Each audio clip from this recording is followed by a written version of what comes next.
ونصلي على رسوله الكريم أما بعد فأعوذ بالله من الشيطان الرجيم بسم الله الرحمن الرحيم إن الذين كفروا بے شک جن لوگوں نے کفر کیا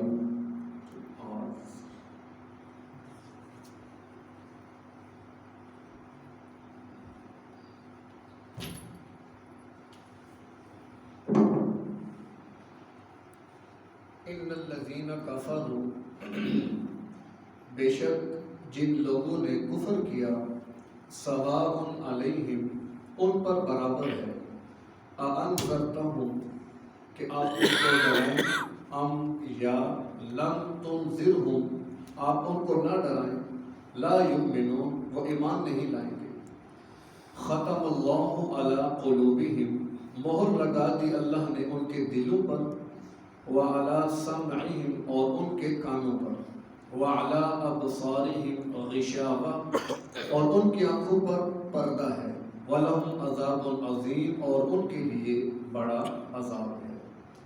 سورۃ البقرہ آیت نمبر 6 اور 7۔ ابتدائی سورت میں قرآن مجید کے کتاب لا ریب اور کتاب ہدایت ہونے کا بیان ہوا، پھر اس کے بعد اگلی 3 آیات میں ان خوش نصیب لوگوں کا ذکر تھا کہ جنہوں نے اس کتاب ہدایت سے پورا فائدہ اٹھایا اور اس کے ہدایت کو قبول کیا، کہ جن کو اصطلاح قرآنی میں مومن اور متقی کا لقب دیا گیا۔ پھر اس کے بعد آگے 15 آیات مبارکہ وہ ہیں کہ جن میں ان لوگوں کا ذکر ہے کہ جنہوں نے اس ہدایت کو قبول نہیں کیا۔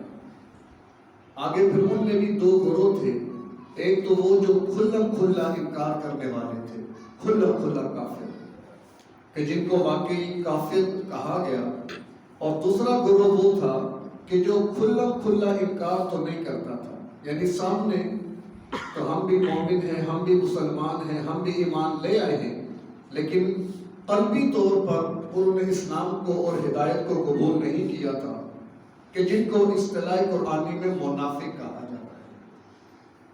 تو 15 میں سے 2 آیات جن کی آج ہم نے تلاوت کی، آیت نمبر 6 اور 7، ان 2 آیات میں کفار کا ذکر ہے کہ جنہوں نے کھلم کھلا اس قرآن کے کتاب ہدایت ہونے کا انکار کیا اور قرآن جو ہدایت لے کر آیا اس کا بھی انکار کر دیا۔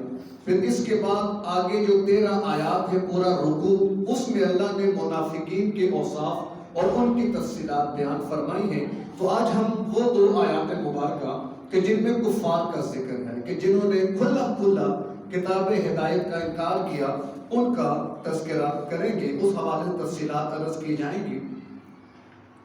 تو خلاصہ تو یہ بات ذہن میں رہنی چاہیے کہ یہ کل 20 آیات بنتی ہیں، سورہ بقرہ کی پہلی 20 آیات۔ ان 20 آیات میں اللہ تبارک و تعالیٰ نے چشمہ ہدایت یعنی قرآن اس کا بیان فرمایا، اور پھر اس کی ہدایت کو قبول کرنے نہ کرنے کی بنیاد پر اور اس اعتبار سے اقوام عالم کو 2 حصوں میں تقسیم کیا۔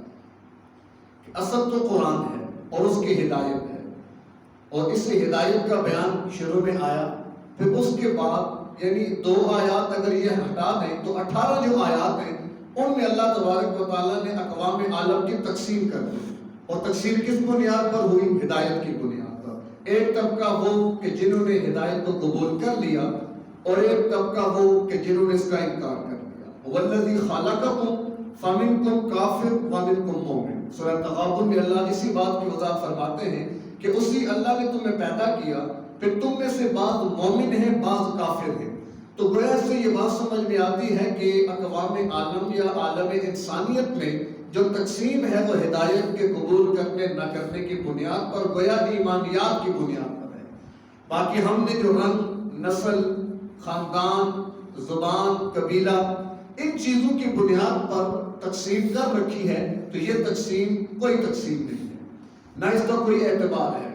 کوئی خاندان بڑا، کوئی خاندان چھوٹا نہیں ہے، کیونکہ اللہ قرآن میں فرماتے ہیں یا ایھا الناس انا خلقناکم من ذکر و انثی، کہ تم سب کو ایک مرد اور عورت سے پیدا کیا، وجعلناکم شعوبا و قبائل، تمہارے قبیلے اور خاندان بنائے، لتعارفوا، صرف اس مقصد کے لیے کہ پہچان ہو، تعارف ہو بس۔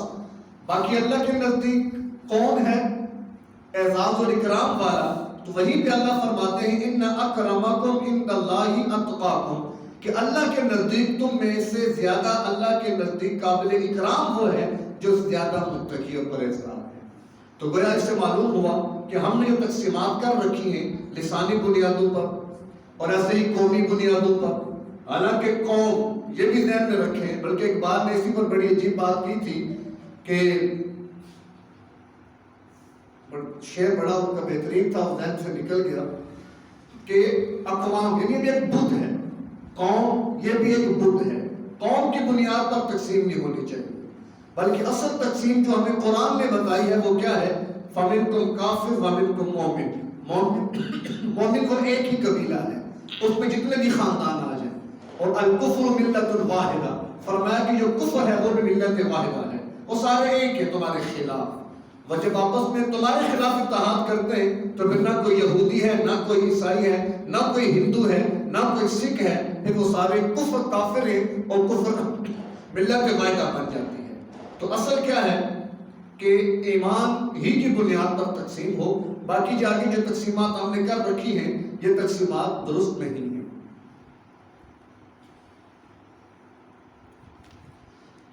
ان الذین کفروا، بے شک وہ لوگ جنہوں نے کفر اختیار کیا۔ اب کفر کیا ہے؟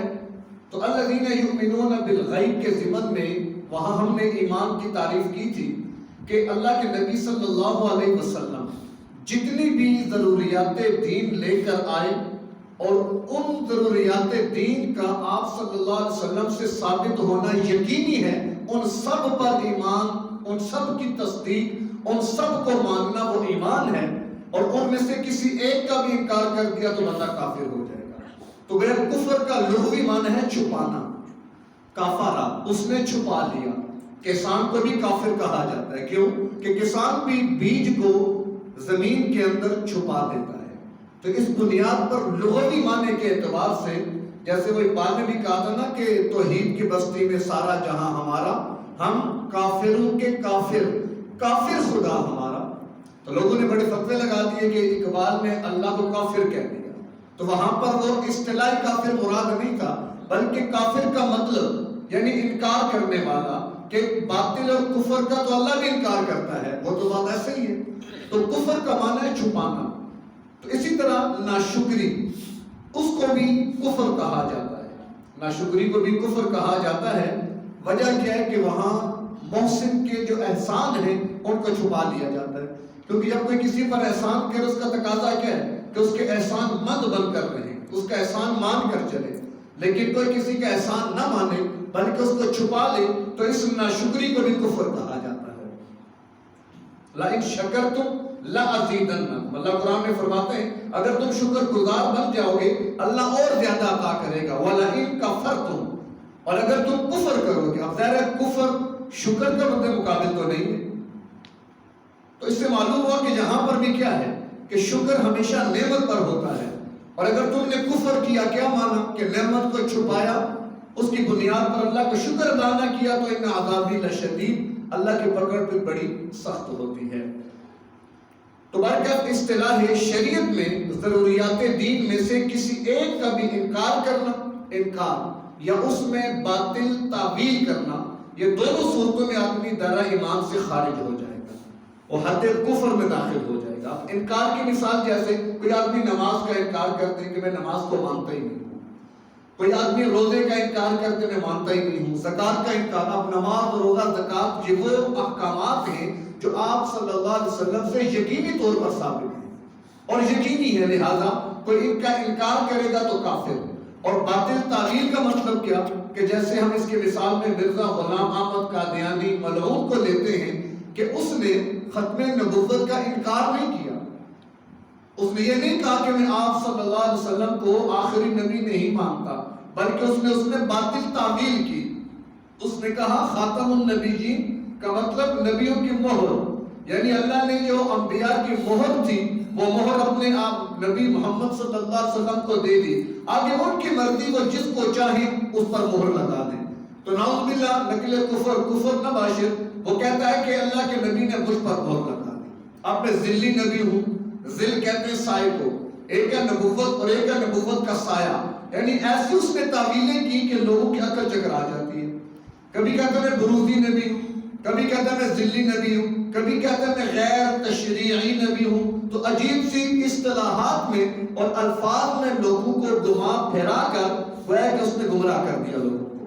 تو گویا کہ جتنے بھی احکامات اور دین اور شریعت کے عقائد ہیں ان سب کو ماننا یہ ایمان ہے، اور ان میں سے کسی ایک کا بھی انکار کر دیا یا اس میں باطل تعویل کر دی تو آدمی دائرہ ایمان سے کیا ہو جائے گا؟ خارج ہو جائے گا۔ آگے فرمایا ان الذین کفروا سواء علیہم اانذرتہم ام لم تنذرہم، کہ اے نبی آپ ان کو ڈرائیں یا ان کو نہ ڈرائیں۔ انذار کا معنی ہوتا ہے ایسی خبر دینا کہ جس سے خوف پیدا ہو جائے، ایسی خبر کہ جس سے خوف پیدا ہو اس کو انذار کہتے ہیں، البتہ وہ شفقت کی بنیاد پر ہو، محبت کی بنیاد پر، ڈر خوف اندرون خوف مقصود نہ ہو بلکہ اس کے پیچھے شفقت کا پہلو ہو۔ جیسے والدین اپنی اولاد کو آگ سے ڈراتے ہیں، اس کو سانپ سے ڈراتے ہیں، تو اب وہ ڈرانا شفقت اور محبت کی بنیاد پر ہے۔ تو گویا کہ نبیوں کو انذار کا حکم ہے یا وہ نذیر بن کر آئے ہیں، تو انذار یا نذیر کا معنی کیا کہ شفقت اور محبت کی بنیاد پر ڈرانا کہ دیکھو اللہ کی بغاوت سے بچو، اللہ کی نافرمانی سے بچو، اللہ کے کفر سے بچو، اللہ کے پیغمبر کی نافرمانی سے بچو، وگرنہ تمہیں جہنم کی آگ میں جلنا پڑے گا۔ اب یہ انذار تو ہے لیکن شفقت، کہ نبی نہیں چاہتے کہ تم یا میری امتی جہنم میں جائیں، لہذا تم سے شفقت اور محبت ہے، اس بنیاد پر میں کہتا ہوں کہ گناہوں کو چھوڑو، اللہ کی نافرمانی کو چھوڑو اور صراط مستقیم کے اوپر چلتے رہو۔ تو اس آیت مبارکہ میں اللہ تبارک و تعالیٰ نے فرما دیا کہ آپ ان کو ڈرائیں یا نہ ڈرائیں کوئی فائدہ نہیں ہے۔ اب یہاں پر ایک اشکال ہو سکتا ہے کہ جب ان کو ڈرانا اور نہ ڈرانا برابر ہے تو پھر نبی کو، یعنی اس کا مطلب کیا ہوگا؟ وہ ایمان نہیں لائیں گے۔ نبی کی تبلیغ کا مقصد کیا ہوتا ہے؟ لوگوں کو ایمان میں داخل کرنا، اور اللہ کو فرما رہے کہ وہ ایمان نہیں لائیں گے، اور نبی کو منع بھی نہیں فرمایا جا رہا کہ آپ ان کو دعوت دینا چھوڑ دیں۔ تو ایک ایسے کام کا حکم نبی کو دیا جا رہا ہے جس کا فائدہ ہی کوئی۔ اب بات سمجھ رہے کہ انذرتہم ام لم تنذرہم لا یؤمنون، وہ ایمان نہیں لائیں گے، اللہ نے طے کر دیا، لیکن نبی کو منع تو نہیں کیا دعوت دینے سے۔ تو گیا کہ نبی ایک ایسے عمل میں مصروف ہے جو عبث اور بے فائدہ ہے۔ علماء نے لکھا کہ نہیں، یہاں پر دو جہتیں ہیں، ایک ہے دعوت اور ایک ہے وہ لوگ جنہیں دعوت دی جا رہی ہے۔ اور یہاں پر اللہ نے کیا فرمایا؟ سواء علیہم، ان کفار کے حق میں برابر ہے۔ سواء علیک، یعنی اے نبی آپ کے لیے برابر، یہ نہیں فرمایا، کفار کے لیے فرمایا کہ ان کے لیے برابر ہے کہ ان کو دعوت دو یا نہ دو وہ ایمان نہیں لائیں گے۔ جہاں تک آپ کے دعوت دینے کا تعلق ہے تو اس کا ثواب تو آپ کو ملے گا، جو ذمہ داری آپ پر ہے اس سے آپ عہدہ برا ہو رہے ہیں، لہذا آپ دعوت دیں، آپ اپنی ذمہ داری پوری کر رہے ہیں، اور آپ کا یہ دعوت دینا میں فائدہ نہیں ہے، کیوں؟ آپ کو اس پر ثواب دیا جا رہا ہے۔ تو لہذا یہاں پر جو کہا نا کہ ایمان نہیں لائیں گے، ڈراؤ یا نہ ڈراؤ، وہ انہیں کے بارے میں کہا گیا، ان کے بارے میں نہیں کہا گیا۔ اور یہاں پر ایک دوسری بات کہ وہ ایمان، اللہ فرما رہے لا یؤمنون، وہ ایمان نہیں لائیں گے۔ جب اللہ کو معلوم ہے کہ وہ ایمان نہیں لائیں گے تو گویا کہ اللہ کی اس میں حکمت، اللہ کی مرضی اور منشا شامل ہے نا۔ اللہ کہہ رہے وہ ایمان نہیں لائیں گے تو پھر اس میں ان کا کیا قصور ہوگا؟ اگلی آیت جیسے ختم اللہ علی قلوبہم وعلی سمعہم وعلی ابصارہم غشاوہ، اب یہ آیت دلیل ہے، پیچھے اللہ کا دعویٰ ہے انذرتہم ام لم تنذرہم لا یؤمنون، وہ دعویٰ کیا اللہ نے وہ ایمان نہیں لائیں گے۔ دلیل کیا دی؟ اس لیے کہ اللہ نے ہی ان کے دلوں پر، کانوں پر مہر لگا دی اور ان کے آنکھوں پر پردے ڈال دیے، لہذا وہ ایمان نہیں لائیں گے۔ تو وہی سوال باقی رہتا ہے کہ جب اللہ نے دلوں پر مہر لگا دی، اللہ نے کان بند کر دیے، اللہ نے آنکھوں پر پردے ڈال دیے، تو پھر اس میں ان کا قصور باقی رہا؟ تو اللہ ہی کی چاہت ہے کہ وہ مومن نہ ہو، تو پھر وہ تو بڑے ذمہ ہوتے ہوئے نظر آ رہے ہیں، پھر ان کا قصور کیا ہے اس چیز میں؟ تو یہ مختلف قسم کے یہاں سوالات اور اشکالات پیدا ہوتے ہیں. علماء نے اس میں بڑی علمی بحثیں کی ہیں، لیکن اتنی بات جو ہماری سمجھ میں آئی یا ہم سمجھ سکیں، مثال ایک سے بات سمجھاتا ہوں. ایک آدمی ہے، ڈاکٹر کے پاس آیا، کینسر کا مریض تھا مثال کے طور پر. ڈاکٹر نے چیک شیک کر کے رپورٹیں دیکھ کر کہا یہ لا علاج ہے، اس کا علاج نہیں ہو سکتا، اس کو لے جاؤ. لا یؤمنون، اللہ نے کیا کہا؟ یہ ایمان نہیں لائیں گے. یہاں پر ڈاکٹروں نے کیا کہا؟ لا علاج، یہ علاج کے قابل نہیں رہا، اب یہ لا علاج ہے، اس کو تم لے جاؤ. اب کوئی کہہ سکتا ہے کہ ڈاکٹر نے اس کو مرض لگایا، بلکہ مرض تو پہلے سے تھا، اس کی اپنی کسی کوتاہی کی وجہ سے، سستی غفلت کی وجہ سے مرض لائق ہوا. ڈاکٹر نے تو نبض پہ ہاتھ رکھ کے فقط خبر دی ہے کہ اب یہ لا علاج ہو چکا ہے. اب یہ مطلب نہیں کہ ڈاکٹر اس کو لا علاج کر رہا ہے. کیا ڈاکٹر نے لا علاج کیا اس کو؟ نہیں، وہ تو خبر دے رہا ہے کہ بیماری پرانی ہے، کسی غلطی کی وجہ سے بیمار ہوا ہے، سستی کی غفلت کی بیماری کینسر بن گئے، لہذا اب یہ لا علاج ہے. تو ایسے ہی اللہ فرما رہے ہیں کہ یہ اپنی کرتوتوں کی وجہ سے، اور اللہ نے یہ بات پہلے بھی میں نے بارہا عرض کی ہے کہ فطرت میں نور ایمان رکھا ہے اللہ نے ہر ایک کی فطرت میں. یعنی اللہ نے دلائل کو اتنا واضح کیا کہ ایک دلیل انسان کے اندر رکھی فطرت کے طور پر کہ اس میں یہ نور ایمان موجود ہے ہر انسان کے اندر. کل مولود یولد علی الفطرہ ای علی فطرت الاسلام، کہ ہر پیدا ہونے والا بچہ فطرت اسلام پر پیدا ہوتا ہے. خواہ وہ عیسائی کے گھر میں ہے، یہودی کی گود سے اس نے جنم لیا، عیسائی عورت کی گود سے جنم لیا، ہندو کی گود سے جنم لیا. اب وہ ہندو کے گھر، یہودی کے گھر، عیسائی کے گھر، اللہ کے نبی کیا فرما رہے ہیں؟ علی الفطرہ، وہ اسلام کی فطرت لے کر آئے. کیا مانا؟ اس کے اندر وہ نور ایمان اور اسے قبول کرنے کی صلاحیت اور استعداد موجود ہے. فَأَبَوَاهُ يُحَوِّدَانِهِ أَوْ يُنَصِّرَانِهِ أَوْ يُمَجِّسَانِهِ، ماحول اسے اپنے رنگ میں رنگ لیتا ہے. وگرنہ وہ تو ایمان کے ساتھ آتا ہے، جس سے معلوم ہوتا ہے کہ ہر بچے کی پیدائش اس نور ایمانی پر ہے. اب کیا ہے؟ وہ صلاحیت اللہ نے رکھی ہے، اگر اسے کام میں لائے گا، اس کی اعتبار سے چلے گا تو کبھی نہ کبھی ایمان قبول کر لے گا. اور اگر اس سے فائدہ نہ اٹھایا تو وہ صلاحیت اور استعداد آہستہ آہستہ آہستہ آہستہ بالکل ختم ہو جائے گی. تو اب گویا کہ ڈاکٹر نے کہا کہ اب تو اس میں علاج کی صورت ختم ہو چکی ہے، اب یہ لا علاج ہے. تو اللہ نے بھی کہہ دیا کہ صلاحیت تو تھی ایمان کی، لیکن انہوں نے اپنی دنیاوی اغراض اور مفادات کی وجہ سے اور ان تمام دلائل کا انکار کرتے ہوئے اسے قبول نہیں کیا، لہذا لا یؤمنون، وہ ایمان نہیں لائیں گے. تو یہ اللہ خبر دے رہے ہیں. اللہ یعنی کہ یہ اللہ کا امر یا فعل نہیں ہے کہ وہ ایمان نہ لائیں. اللہ یہ نہیں چاہ رہا، بلکہ اللہ نے ان کے لیے سارے راستے فراہم کر دیے تھے. اپنی ہی گمراہی کی بنیاد پر ضد اور اناد کی وجہ سے وہ ایمان سے محروم رہ گئے. تو لہذا اللہ پر کوئی اعتراض نہیں آ سکتا. ختم اللہ علی قلوبہم، کہ اللہ نے ان کے دلوں پر مہر لگا دی. اب اگر آپ سورہ حامیم سجدہ اس کو آپ دیکھ لیتے ہیں کہ یہاں پر تو اللہ تبارک و تعالیٰ کیا فرما رہے ہیں کہ یہ مہر تو ہے کہ ہم نے لگائی ہے. یہاں پر اللہ نے مہر لگانے کی جو نسبت ہے وہ اپنی طرف کر دی. تو اسی چیز کو دیکھ کر بعض لوگوں کے ذہن میں یہ اشکال آیا کہ بھئی اللہ نے اگر مہر لگا دی تو پھر تو بری ذمہ ہو جاتے ہیں سارے کے سارے.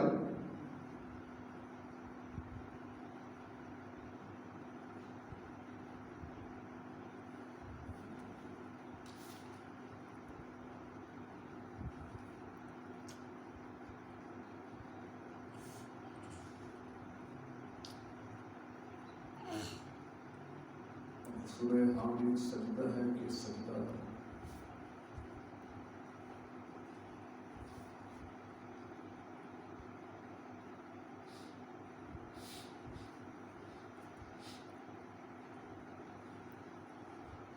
بلکہ اس میں آیت مبارکہ میں جس وقت اللہ کے نبی صلی اللہ علیہ وسلم نے دعوت دی ان کو، تو انہوں نے جواب میں کہا جی کہ وَجَعَلْنَا عَلَىٰ قُلُوبِهِمْ أَكِنَّةً، بھئی ہمارے دلوں پر پردے ہیں، وَعَلَىٰ سَمْعِهِمْ غَشَاوَةٌ، اور ہمارے کانوں میں نا بوجھ ہے، بوجھ، وَعَلَىٰ أَبْصَارِهِمْ غِشَاوَةٌ، اور ہمارے آنکھوں پر پردے، ہمیں کچھ سمجھ نہیں آ رہی آپ کی بات. یہ قول ان منافقین اور کفار کا ذکر کیا گیا اس آیت مبارکہ میں کہ وہ خود یہ کہہ رہے ہیں کہ اصل میں اے نبی جس چیز کی طرف آپ ہمیں دعوت دے رہے ہیں نا، وہ چیز اس کے قبول کرنے میں نا ایک تو ہمارے دلوں پر پردہ آ گیا ہے، ہمارے کانوں میں بوجھ ہے، ڈاٹ بوجھ، اور ہماری آنکھوں پر پردے، لہذا ہم تو آپ کی دعوت کو قبول نہیں کر سکتے۔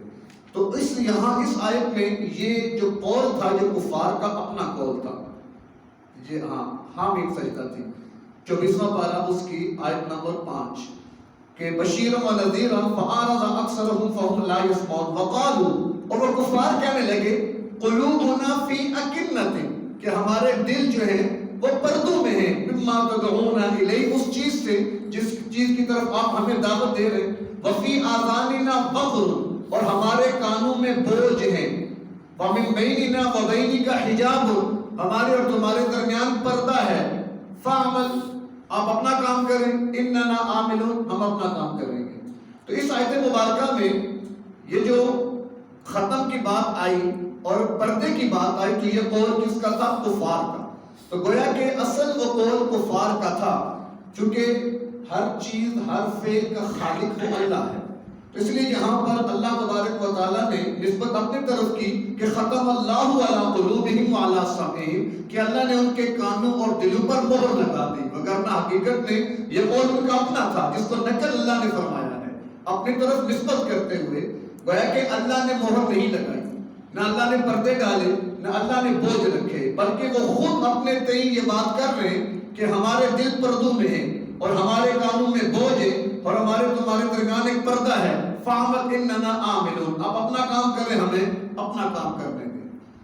تو اس سے معلوم ہوا کہ یہاں پر بات ہو یہ کہتے ہیں جب اللہ ہی نے ان پر مہر لگائی تو ایمان کیسے بلائیں گے؟ تو یہ اللہ نے مہر نہیں لگائی، بلکہ وہ خود یہ بات کر رہے ہیں کہ ہم نے خود ہی گویا کہ اپنے آپ کو قبول حق سے روکا ہوا ہے، اپنے دل کو ہم نے قابو میں کر لیا کہ تم حق کو قبول نہ کرو، اپنے کانوں کو ہم نے بند کر لیا کہ حق کی آواز نہ پہنچے، اور ہم نے آنکھوں میں پردے ڈال رکھے کہ حق کو ہم دیکھیں ہی نہ۔ تو یہ تو در حقیقت کفار کا فعل ہے، اللہ کا فعل نہیں ہے۔ تو بلکہ یہاں اس سے وہ کفار، یہ بھی اشکال ہو سکتا ہے نا، کافر ایمان تو لاتے رہے، اللہ تو کہہ رہے ہیں بالکل ایمان نہیں لائیں گے، تو یہاں وہ کفار مراد ہیں جو اللہ کے علم ازلی میں اللہ کو معلوم تھا یہ کبھی ایمان نہیں لائیں گے، اللہ کا علم ازلی۔ تو گویا کہ جو شقی ازلی ہو، ازلی بدبخت، اس کو نصیحت جو ہوتی ہے وہ نفع نہیں دیتی، حالانکہ ناصح پیغمبر ہے، لیکن چونکہ ازلی بدبخت ہے لہذا نصیحت نے نفع نہیں دیا، حالت کفر پر وہ مر گئے۔ پھر وہی بات کہ شقی اور بدبخت جو ازلی ہے اس کو نصیحت کا فائدہ کیا ہوگا؟ تو ان کے حق میں فائدہ ہو نہ ہو، داعی واعظ دعوت دینے والا اس کو باہر کر اس میں فائدہ ضرور ہوگا۔ اور دوسری بات کہ جو شقی ازلی ہے، یہ ازلی بدبخت ہے، وہ اپنے کفر میں معذور نہیں ہے، تو یہ نہ کہ ایک وقت بیچاری معذور ہے، جو میں نے تفصیل ساری بیان کی ہے اسی کے آگے کو نچوڑ ہے کہ کافر اپنے کفر میں معذور نہیں ہے، بھئی ہمارا تو عذر ہے کہ اللہ نے ہمیں تو ایمان آنے نہیں دیا، نہیں، اللہ نے ہر ایک کو فطرت اسلام پر پیدا کیا، ہر ایک میں حق کو قبول کرنے کی صلاحیت اور استعداد رکھی، اب جس نے فائدہ اٹھایا ایمان قبول کر لیا، آیت نمبر 3 اور 4 میں انہی کا تذکرہ تھا، اور جنہوں نے قبول نہیں کیا تو 6 اور 7 میں اللہ کا ذکر بھی کر دیا۔ تو گویا کہ کفار کی ضد اور انعام یہ اللہ کے مہر لگانے کا سبب بنا، اللہ کا مہر لگانا یہ ان کے ضد اور انکار کا سبب نہیں ہے، یعنی ان کی ضد اور اناد یہ سبب تھا کہ اللہ نے مہر لگائی۔ تو یہ نہ کہے کہ چونکہ اللہ نے مہر لگائی تھی اس لیے وہ ضدی ہو گئے تھے، نہیں، یہ نسبت یہاں سے ہوگی، یہاں سے نہیں ہوگی کہ انہوں نے ضد اور اناد کا راستہ اختیار کیا تو اللہ نے مہر لگا دی۔ یہ ساری بات یہاں سمجھ میں آتی ہے۔ اسی طرح اللہ سبحانہ و تعالیٰ نے اپنے بندے کو ارادہ و قوت عطا فرمائی، لیکن ایجاد فعل کے لیے وہ کافی نہیں ہے۔ کیا مطلب؟ اللہ نے مجھے اب جو قوت طاقت صلاحیت عطا فرمائی ہے، مکتب ہے، میں اس کو اٹھانا چاہتا ہوں، اگر مثال کے طور پر بہت بھاری ہے تو میں ہاتھ رکھوں گا، 2 بندے آگے آ جائیں گے، ہم مل کے اس کو اٹھا لیں گے۔ تو اللہ نے اپنے بندے کو ارادہ و قوت عطا فرمائی، لیکن وہ فعل کرنے کے لیے کافی نہیں ہے، لہذا اللہ نے یہ معمول رکھ دیا کہ جب انسان کسی بھی فعل کا ارادہ کر لے تو اللہ تعالیٰ اس کی مدد کرتے ہیں جس سے وہ فعل وجود میں آ جاتا ہے۔ یعنی جیسے میں آپ اس مکتب کو بہت بھاری تھا، اکیلے میں نہیں اٹھا سکتا تھا، میں بیٹھا اور آپ بھی بیٹھے رہے تو یہ ادھر ہی پڑا رہے گا، لیکن جب میں نے ہاتھ بڑھایا تو 6 بندے اور آگے اپنے مل کے اٹھا لیے۔ یہی معاملہ اللہ کا بھی ہے کہ اللہ تعالیٰ کسی بندے کو مجبور نہیں کرتا، مجبور محض نہیں ہے انسان۔ جبریہ ایک فرقہ گزرا ہے کہ جن کا یہ عقیدہ تھا کہ انسان مجبور محض ہے، وہ کٹ پتلی کی طرح ہے کہ جو ہوگا وہ اللہ کا ہی ہے، انسان تو بیچارہ مجبور ہے۔ اس کا رد ہے نہیں، انسان مجبور محض نہیں ہے، بلکہ اللہ نے انسان میں قوت رکھی ہے کہ آپ کوئی بھی کام کرنا چاہیں تو کریں، آپ ارادہ کریں گے، اس کے لیے قدم اٹھائیں گے، اللہ آپ کو وہاں سے آگے اٹھائیں گے۔ تو ان لوگوں نے جو کفار تھے ازلی ارادہ ہی نہیں کیا تھا کہ ہم نے ایمان یا اسلام کو قبول کرنا بھی ہے کہ نہیں کرنا۔ آگے اقسام کی کفر کی جو اقسام ہیں، 5 اقسام لکھی ہیں علماء نے۔ ایک ہوتا ہے کفر تکذیب، یعنی انکار کر دینا، کفر تکذیب، جیسے وقال الکافرون ھذا ساحر کذاب ان کل الا کذب الرسل فحق العقاب، یعنی کافر یہ کہتے ہیں یہ جادوگر ہے، یہ جھوٹا ہے، اور سب ہم رسولوں کو جھٹلایا، لہذا ان پر اللہ کا عذاب آ گیا۔ تو تکذیب، کفر تکذیب یعنی جھٹلا دینا۔ نمبر 2 کفر استکبار، یعنی تکبر کی وجہ سے اللہ اور اس کے رسول کے حکم کو نہ ماننا، تکبر کی وجہ سے، جیسے ابا واستکبر وکان من الکافرین۔ اب یہاں پر استکبار یعنی پہلے انہوں نے انکار کیا، انکار کیوں کیا؟ واستکبر، کہ انہوں نے تکبر کی راہ اختیار کر دی، انہوں نے تکبر کیا، تو یہاں پر یہ کفر استکبار کہلائے گا۔ نمبر 3 کفر اعراض، یعنی پیغمبر کی نہ تصدیق کرے اور نہ تکذیب، بلکہ اعراض کر لے، دعوت آئی اعراض کر لیا، مان بھی نہیں رہا اور انکار بھی نہیں کر رہا، اسے کہتے ہیں کفر اعراض۔ جیسے والذین کفروا عما انذروا معرضون، کہ وہ کیا کرتے ہیں؟ اعراض کر جاتے ہیں۔ نمبر 4 کفر ارتیاب، یعنی شک والا معاملہ، کہ پیغمبر کے نہ صادق ہونے کا یقین ہے نہ کاذب ہونے کا، بلکہ شک اور تردد میں پڑا ہوا ہے۔ انہم کانوا فی شک مریب، کہ وہ ایسے شک میں ہیں جو انہیں اور زیادہ شک میں الجھاتا چلا جا رہا ہے۔ اور نمبر 5 کفر نفاق، یعنی زبان سے اقرار تو کر رہا ہے لیکن دل سے اس کا منکر ہے، اس کا انکار کرتا ہے، جیسے اگلے رکوع میں اسی کفر نفاق کے بارے میں تفصیلات آ جائیں گی۔ آخری بات امام حسن بصری رحمۃ اللہ علیہ، وہ فرماتے ہیں کہ جو اللہ نے فرمایا کہ ہم نے ان کے دلوں پر اور ان کے کانوں پر مہر لگا دی اور ان کی آنکھوں پر پردہ، یہاں ایک بات یہ سمجھ لیں کہ دل اور کان، جب اس کی بات آئی تو ذکر کیا مہر کا، اور جب بات آئی آنکھوں کی تو پھر بات کر دی پردے کی، یا تینوں پر پردے کی بات ہوتی یا تینوں پر مہر کی بات ہوتی، یہ فرق کیوں ہوا؟